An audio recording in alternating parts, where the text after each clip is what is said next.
For a pre-paint meeting, we walk through with the designer and the client to determine all the finishes on all the surfaces that we're going to paint. So it's just a last chance for the designer and the client to decide on the final colors.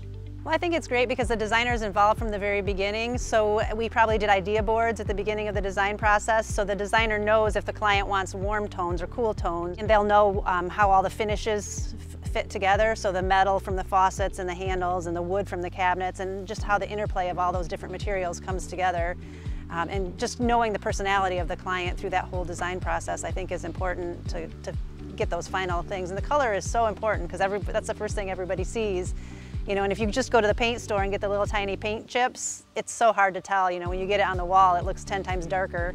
So a lot of times what we do too after the pre-paint meeting is we'll paint some samples on the wall in various locations, because in different light and different angles, the colors look different.